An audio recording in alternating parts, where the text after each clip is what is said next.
बिस्मिल्लाहिर्रहमानिर्रहीम। अस्सलामुअलैकुम। हमारे चैनल कहानी हब ऑफिशियल में खुशामदीद। नाजरीन, मैं आज आपके लिए इंतहाई खौफनाक और दिलचस्प कहानी लेकर आई हूँ। लेकिन कहानी शुरू करने से पहले आपसे गुजारिश है कि अगर आपने हमारा चैनल सब्सक्राइब नहीं किया तो आप हमारे इस चैनल को सब्सक्राइब कर लीजिए और बेल आइकन को भी प्रेस कर लें ताकि हर नई आने वाली वीडियो बआसानी आप तक पहुँच सके। जम्मू शहर से चंद मील के फासले पे एक गांव जिसका नाम नागपुर है, उसका ये वाकया है। गांव के आगे पीछे जंगलात और पहाड़ थे।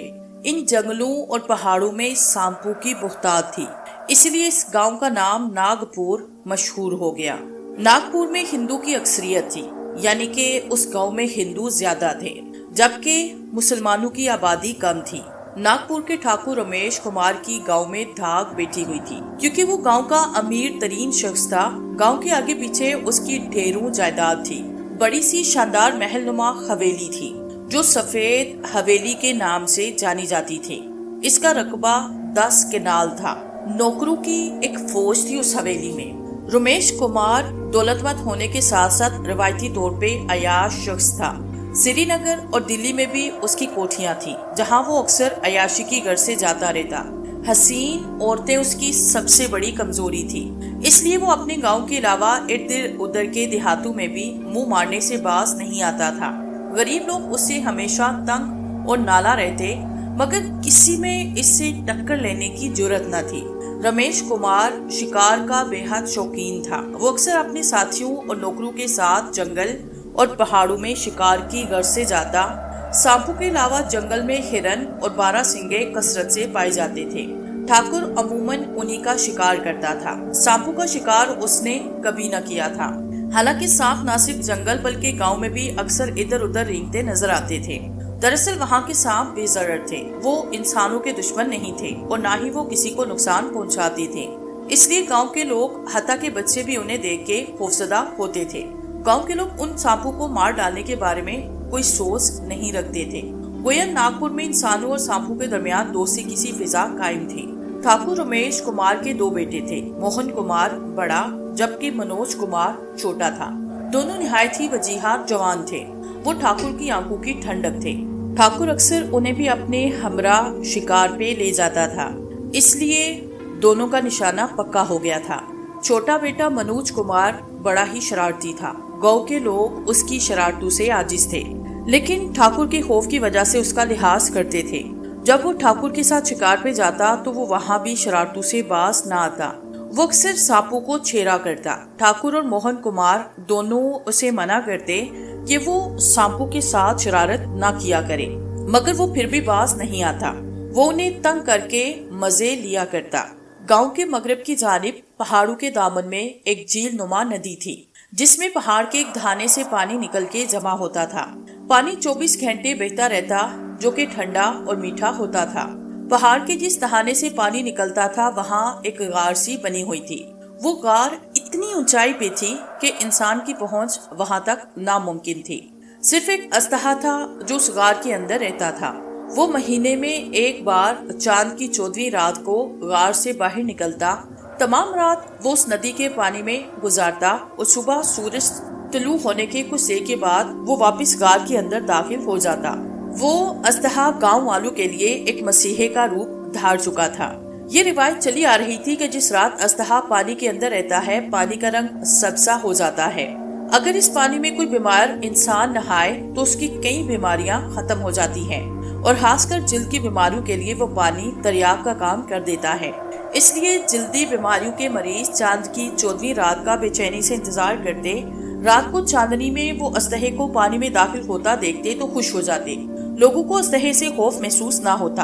अगली सुबह जब अस्तहा गार में चला जाता तो मरीज लोग जी भर के उस नदी के पानी में नहाते। वो लोग जिनका कोई जहम मत ना मिल रहा होता, वो पानी उनके लिए शिफा का सबब बन जाता। ये सिलसिला कई बरसों से चल रहा था। लोग दूर दूर के देहात से आते और सेहतयाब होके वापस चले जाते। लोगों के रास्ते नासूर तक इस पानी में नहाने से ठीक हो जाते। यही वजह थी कि लोग सांपों से नफरत नहीं करते और सांप आजादाना इधर उधर घूमते फिरते रहते। मोहन कुमार और मनोज कुमार अब जवानी की हदूद में दाखिल हो गए थे, मगर मनोज कुमार की शरारतों में कमी न आई थी। अब तो वो ठाकुर के बगैर शिकार के लिए चले जाते और कामयाब होके लौटते। एक दिन ठाकुर रमेश कुमार दिल्ली गया हुआ था कि मोहन और मनोज ने शिकार का प्रोग्राम बना लिया। उन्होंने किसी नौकर को भी साथ न लिया और दोनों भाई जंगल की तरफ रवाना हो गए। वो दोनों एक ही घोड़े पे सवार थे। बदकिस्मती से उस दिन को शिकार उनके हाथ ना लगा। वो दोनों उदास से वापस लौट रहे थे। जब वो नदी के करीब पहुंचे, उन्होंने देखा कि सांप का एक जोड़ा नदी के किनारे अटकेलियां कर रहा है। वो नर और मादा सांप थे। मोहन ने घोड़ा रोका। दोनों भाई इस जोड़े की मोहब्बत बड़ी शरारतों से लुत्फ अंदोज होने लगे। बंदूक मनोज कुमार के हाथ में थी, जिसमें कारतूस भरे हुए थे। मनोज कुमार को न जाने क्या शरारत सूझी। उसने निशाना लिया और बंदूक का ट्रिगर दबा दिया। गोली सांप को लगी और थोड़ी ही देर में वो जिंदगी से नाता तोड़ गया। ये तुमने क्या किया मनोज? मोहन कुमार अफसुर्दा लहजे में बोला। शिकार किया है भाई, मैं खाली हाथ वापस नहीं जाना चाहता था। मनोज बोला। जुल्म किया है तुमने। मोहन बोला। देखो इस सांप की साथी किस कदर गुस्से में है, चलो भाग चले। मनोज कुमार ना माना और कहने लगा, तुम जाना चाहते हो तो चले जाओ, मैं इसे मारने के बाद आऊंगा। मादा सांप ने अपनी साथी को आंखों के सामने मरते देखा तो गुस्से से दीवानी हो गई। वो फंकारती हुई मनोज कुमार की तरफ बढ़ने लगी। मनोज कुमार तो भाग गया। उसका रुख अपनी हवेली की तरफ था। मनोज कुमार ने मादा सांप पे 2-3 फायर किए, मगर वो जाया हो गए। उसने भागने की बजाय नदी के अंदर छलांग लगाई। नागिन पानी के अंदर नहीं आएगी, मगर ये उसकी भूल थी। नागिन कुछ देर फन फैलाए फंकारती रही और फिर पानी में उतर गई और उस पहाड़ की तरफ जाने लगी जहाँ अस्तहा रहता था। इतनी देर में नदी का पानी स्याही माइल हुआ। मनोज कुमार को यूं लगा जैसे उसके जिस्म में किसी ने मिर्चें भर दी हों। वो नदी से बाहर निकल के गांव की तरफ भाग खड़ा हुआ। जलन की शिद्दत से उसकी चीखें निकलने लगी।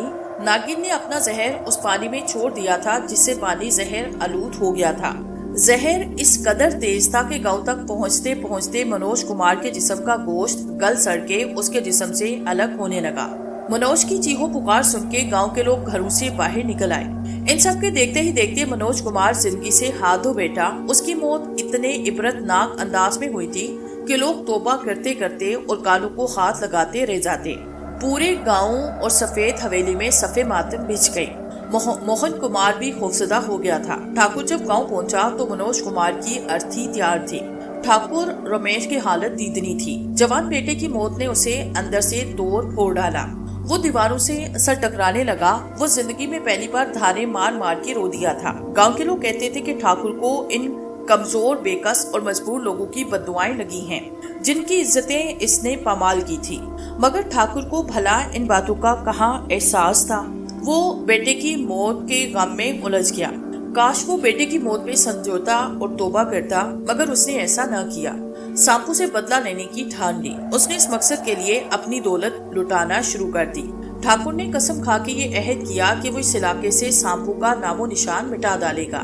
वो किसी भी सांप को जिंदा नहीं रहने देगा। उसने ऐलान करवाया कि गांव का कोई भी फर्द या सपेरा एक सांप मारेगा तो ठाकुर उसे नकद इनाम के अलावा 1 मन गंदम भी इनाम में देगा। ठाकुर के खौफ की वजह से लोगों ने उसकी हाँ में हाँ मिलाई और सांपों के हाथमे की मुहिम में शामिल हो गए। कई लोगों ने सांप मारे और ठाकुर से इनाम और गंदम वसूल की। मगर ये सब कुछ इतना जल्दी मुमकिन न था, बल्कि ये तो एक नामुमकिन सा काम था। ठाकुर तो गुस्से में अंधा हो गया था। वो दिल्ली और दीगर शहरों में फिरा, उन लोगों की खिदमत हासिल की जो बारडू का काम करते थे।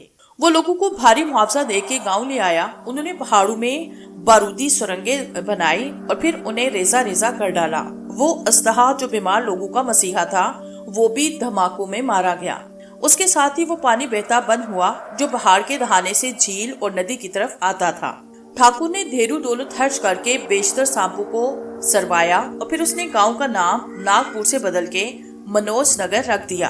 ठाकुर अब सिर्फ सांपों का शिकार किया करता। उसके अंदर की आग फिर भी ठंडी ना हुई थी।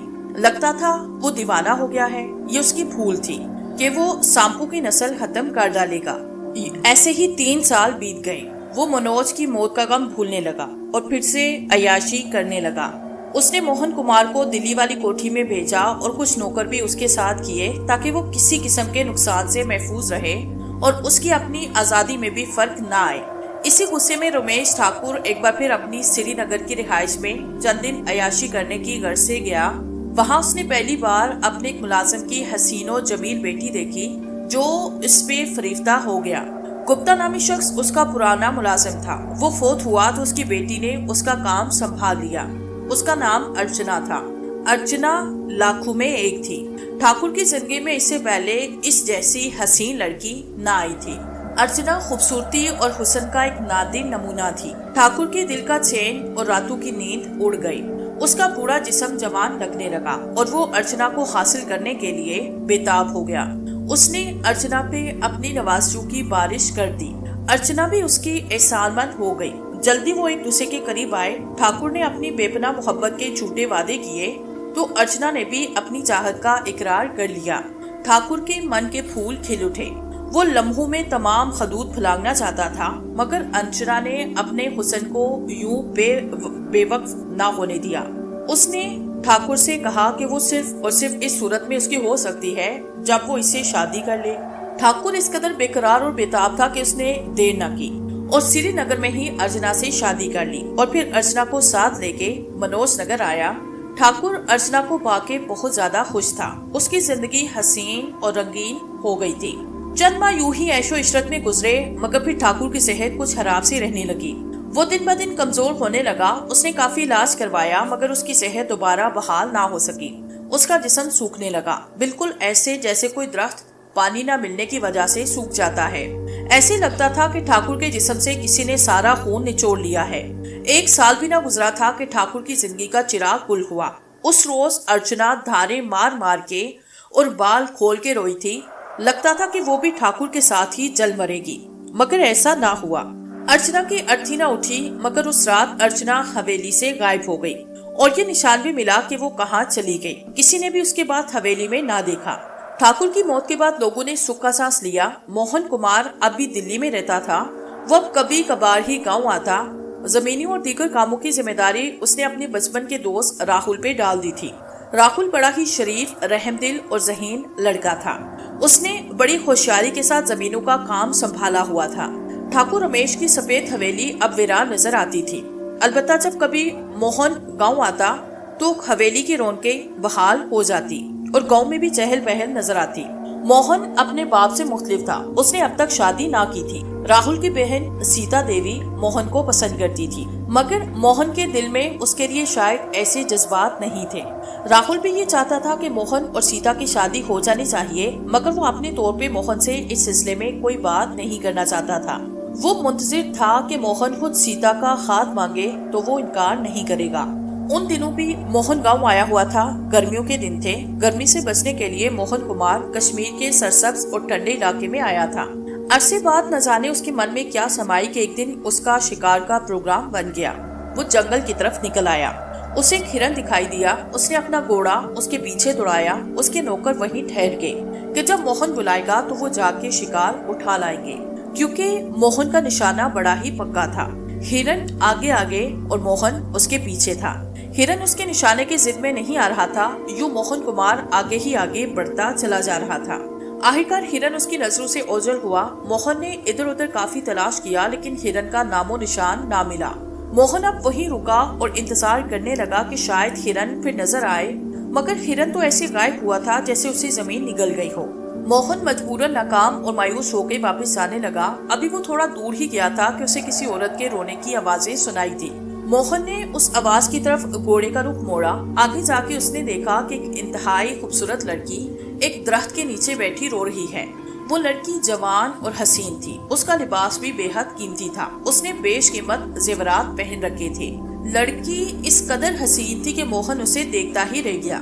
उसने अपनी जिंदगी में इस कदर खूबसूरत लड़की पहले कभी ना देखी थी। वो हैरान हुआ कि ये लड़की जंगल में कैसे आई और ये क्यों रो रही है। उसके लिबास से अंदाजा होता था कि वो किसी बड़े से खानदान से ताल्लुक रखती है। मोहन घोड़े से उतरा और उस लड़की के पास जाके पूछा कि तू कौन है और यहाँ बैठी क्यों रो रही है। मैं बदकिस्मत लड़की हूँ, अपनी किस्मत को रो रही हूँ। क्या मुसीबत पड़ी है तुम पे? तुम कौन हो और कहाँ रहती हो? कहाँ से आई हो? मोहन ने हमदर्दाना लहजे में उससे पूछा। आप क्या करेंगे मेरे खाला जान के? लड़की ने कहा। तुम मुझे तमाम बात बताओ, मैं तुम्हारी हर मुमकिन मदद करूंगा, मोहन ने उसे तसल्ली देते हुए कहा। लड़की कहने लगी, मैं सुबह पंजाब के एक गांव भंडरा की रहने वाली हूँ। मेरा बाप गांव का ठाकुर था। वहाँ हमारी ढेरों जायदाद और दौलत थी। मैं अपने बाप की इकलौती औलादली औलाद थी। मेरी हर ख्वाहिश लम्हों में पूरी की जाती।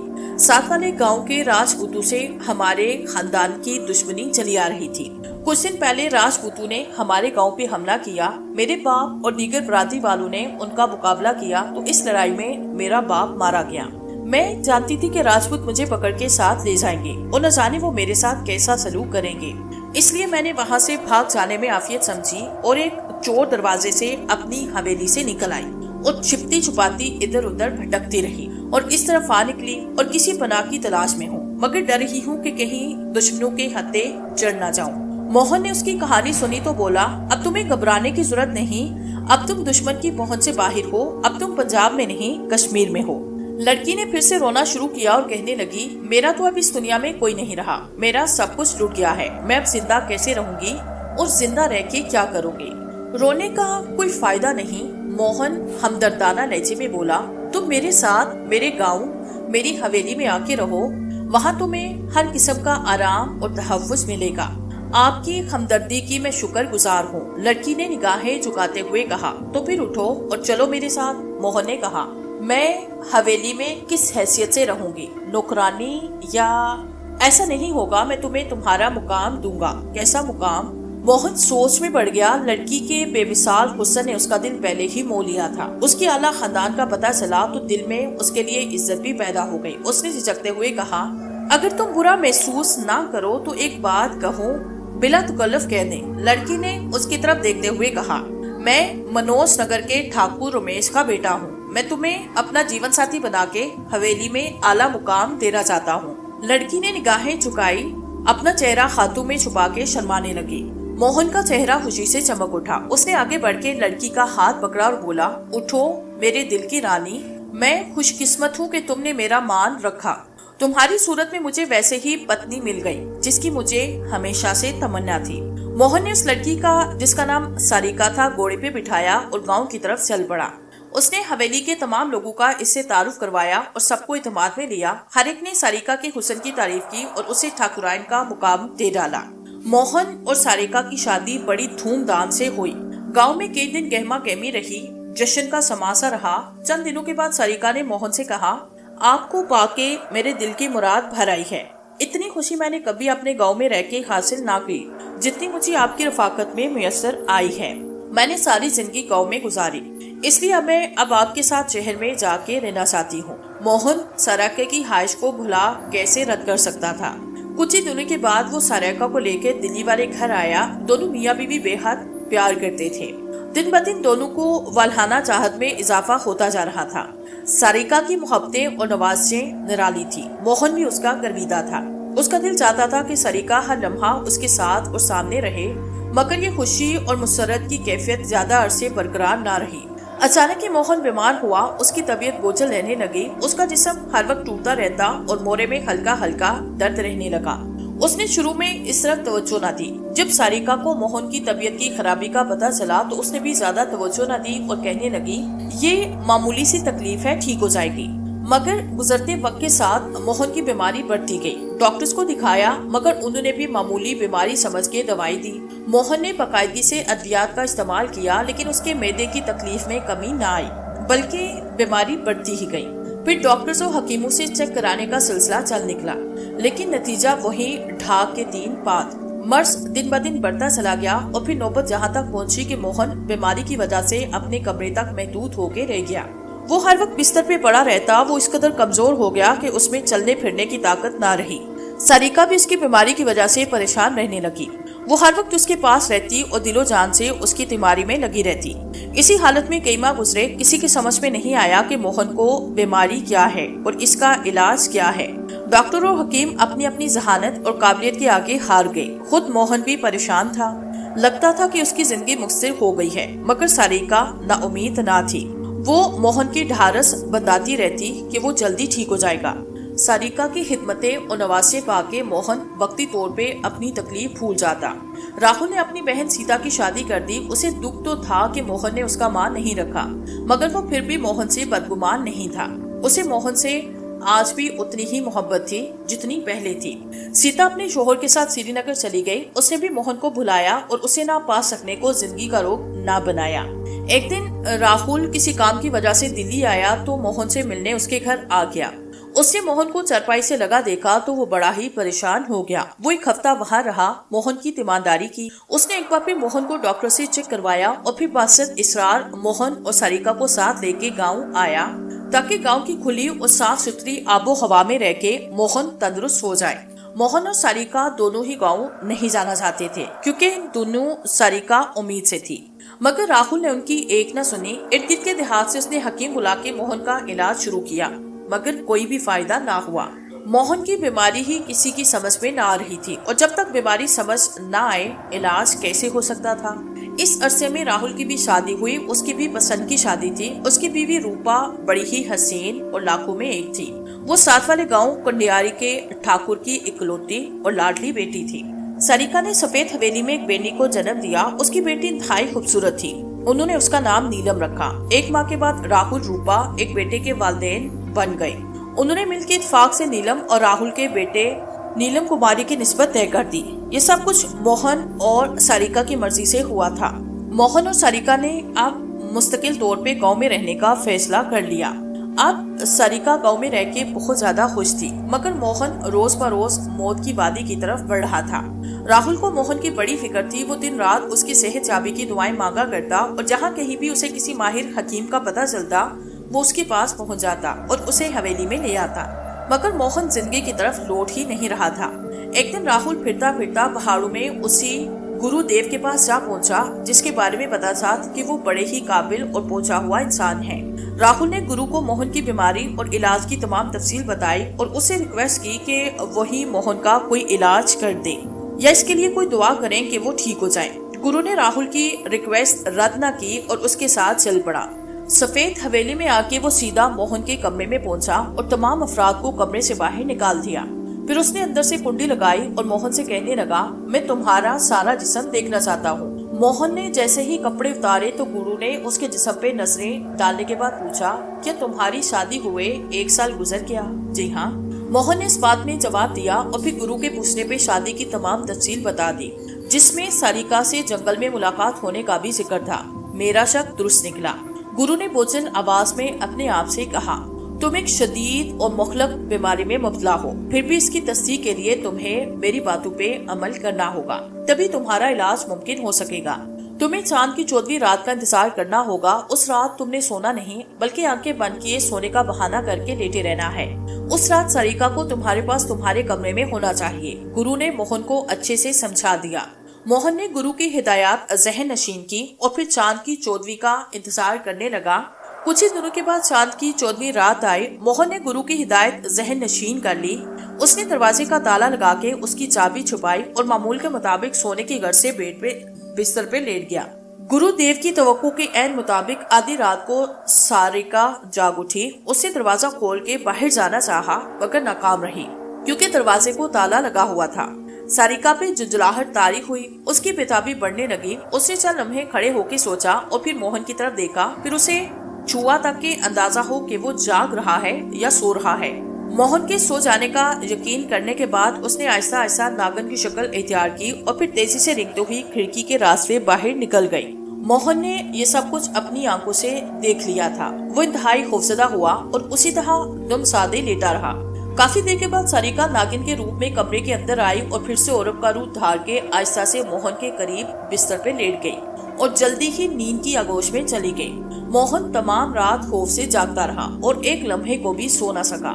वो बड़े ही जबर करके बिस्तर पे लेटा हुआ था, वरना उसका तो जी चाहता था कि वो वहाँ से भाग जाए, मगर गुरु की हिदायत थी कि वो कोई ऐसी हरकत ना करे जिससे उसकी बीवी शक में मुब्तला हो।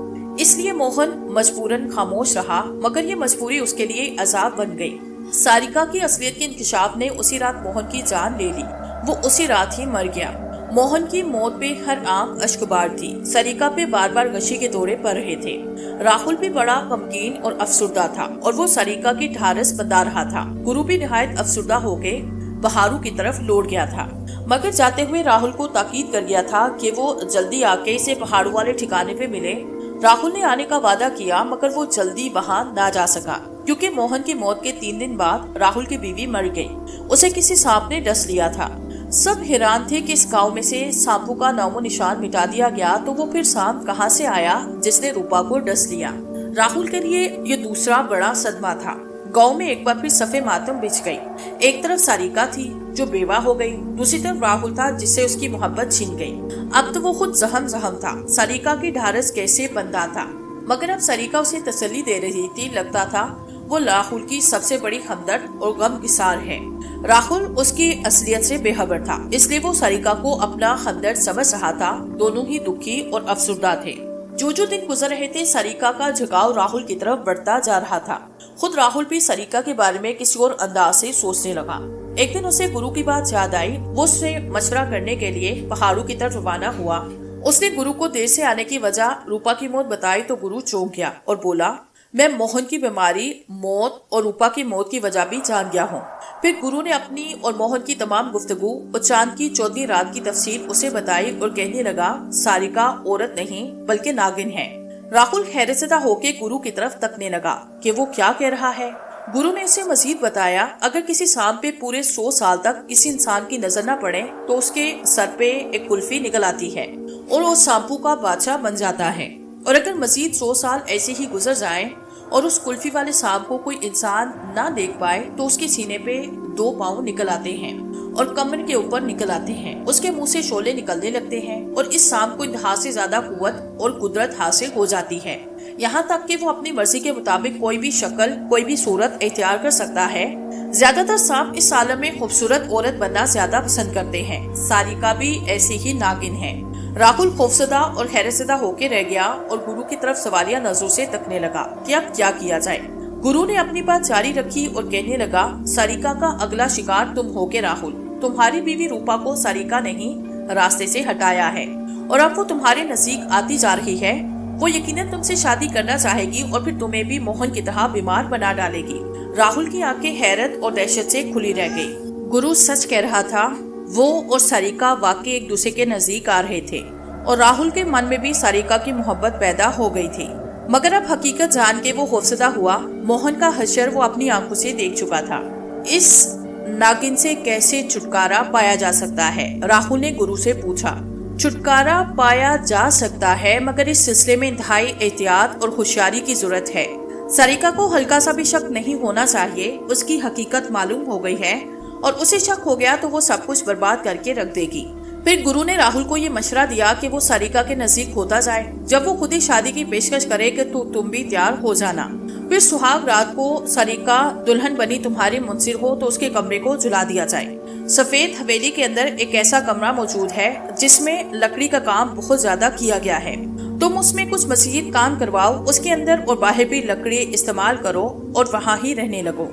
फिर सुहाग रात उस कमरे में जाने के बजाय उसके इर्द गिर्द लकड़ी पे मिट्टी का तेल छिड़क के आग लगा दो ताकि कमरा उसमें मौजूद हर चीज और सरिका भी जल के राख हो जाए। इसके अलावा और कोई तरीका नहीं उसे जान से मारने का। राहुल ने अज़म और हिम्मत से काम करने का अहद कर लिया कि वो मोहन और रूपा की मौत का बदला सारिका से जरूर लेगा। वो गुरु की हिदायत और दुआएं लेके लौट आया। राहुल ने सारिका का हर तरह से ख्याल रखना शुरू किया। वो मजीद एक दूसरे के नजदीक हो गए। फिर एक दिन सारिका ने खुद ही राहुल को शादी की पेशकश कर ली। राहुल ने उसकी इस पेशकश को एक मंसूबे के तहत कबूल कर लिया। इस अरसे में राहुल ने गुरु की हिदायत के मुताबिक सफेद हवेली में रह के इस खास कमरे की दीवारों पे लकड़ी का काफी काम करवा दिया। राहुल और सारिका की शादी एक छोटी सी तकरीब में हो गई। गांव के लोग भी इस शादी पे खुश थे। सुहाग रात राहुल के एक इम्तिहान की रात थी। इस मंसूबे में उसकी अपनी जान भी जा सकती थी, मगर उसने हिम्मत ना हारी। सारिका दुल्हन बनी राहुल की मुंतजिर थी, मगर इसका इंतजार रंग ना लाया।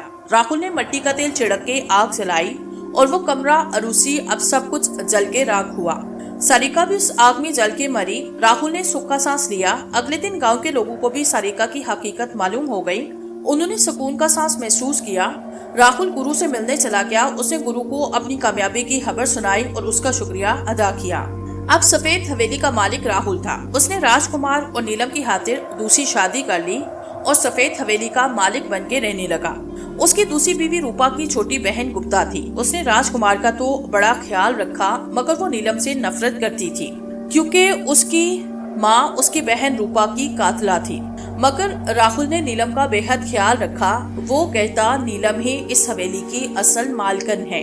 राजकुमार और नीलम बड़े होते गए। दोनों एक दूसरे के खूब लड़ते थे, मगर दोनों में प्यार भी बहुत था। राजकुमार को पढ़ने की गर्ज से राहुल ने श्रीनगर भेजा। वो चाहता था कि नीलम भी खूब पढ़े, मगर उसकी पढ़ाई से कोई भी दिलचस्पी ना थी। जो वो बड़ी होती गई, उसकी आदतों में तब्दीली होती जा रही थी। वो गीता और राहुल दोनों से दूर रहने की कोशिश करती। उसे तन्हा रहने में मजा और सुकून मिलता। गांव में उसकी कोई गहरी हमराज और सहेली न थी। अलबत्ता गांव की लड़कियां खुद उससे मिलने हवेली आती, मगर वो किसी से मिलने उसके घर न जाती। राहुल फिर भी उसका बड़ा ख्याल रखता और उसे दिल से चाहता था। यूं ही कई बरस बीत गए। राजकुमार और नीलम अब जवान हुए। राजकुमार पढ़ाई मुकम्मल करके गाँव लौट आया। अब गीता और राहुल ने राजकुमार और नीलम की शादी का प्रोग्राम बनाया। उन्होंने निहायत ही धूमधाम से राजकुमार और नीलम की शादी की। राहुल ने पैसा पानी की तरह बहाया और अपने तमाम अरमान पूरे किए। गांव वालों ने भी शादी में भरपूर शिरकत की और खुशियां मनाई। उस रात राजकुमार और नीलम की सुहागरात थी, जो इस सफेद हवेली में मनाई जानी थी। राजकुमार मन में हजारों अरमान सजाए उस कमरे में दाखिल हुआ जहां नीलम दुल्हन बनी उसकी मुंसिर थी। जो ही उसने नीलम का घूंघट उठाया तो वो शुष्ट रह गया। वहाँ नीलम नहीं बल्कि एक नागिन उसकी मुंसिर थी। उसने राजकुमार को संभलने और भागने की मोहलत न दी और उसे डस लिया। राजकुमार उठ के बाहर भागा, चीखता हुआ राहुल के कमरे तक पहुंचा। रात को कुमार की चीखें पूरी हवेली में गूंजने लगी। राहुल और गुप्ता ने राजकुमार की हालत देखी तो वो बहुत परेशान हो गए। राजकुमार मिनटों में जिंदगी से नाता तोड़ गया। मरने से कबल उसने बामुश्किल कहा, नीलम औरत नहीं नागिन है, उसने मुझे डस लिया है। राहुल ने अपने हाथों में अपना सर पकड़ लिया और पछताने लगा कि काश उसने नीलम को भी सारिका के साथ जला दिया होता। मगर वो धोखा खा गया। उसे क्या पता था कि नीलम की शक्ल में वो एक नागिन की परवरिश कर रहा है। जल्दी यह खबर गांव में फैली। गांव के लोग हवेली में जमा हुए। हर एक राजकुमार की मौत पे नोहा किना था। राहुल गुस्से से पागल हुआ। उसने गांव के लोगों से कहा, नीलम नागिन की शक्ल में इस हवेली में होगी, इसे भागने ना दें। इसका अंजाम भी अपनी माँ की तरह होना चाहिए, इसलिए तुम इस हवेली की इंच से इंच बचा दो। लोगों ने राहुल के कहने पे हवेली को आग लगाई। आग इतनी शदीद थी कि हवेली की हर चीज जल के राख हुई। उस दिन गुरु भी गाँव आया। राहुल ने उसे नीलम के बारे में बताया तो वो अफसोस करते हुए कहने लगा, मैंने नीलम को देखा न था, इसलिए उसकी हकीकत जान ना सका और न ही इस दौरान तुम मेरे पास आए। मुझे राजकुमार की मौत का बहुत दुख है, मगर ये तसल्ली भी है कि नीलम अब इस दुनिया में नहीं रही। इस वाक़े को न जाने कितना अरसा गुजरा कि अब इस हवेली के खंडर भी बाकी नहीं रहे। सिर्फ एक टीला सा बाकी है जिसे देख के ये यकीन नहीं आता कि यहाँ कभी सफेद हवेली मौजूद थी जिसमें ये वाकया रुनमा हुआ। मगर नागपुर के ठाकुरों की ये कहानी आज भी करीबी देहातों के बड़े बूढ़े दोहराते रहते हैं।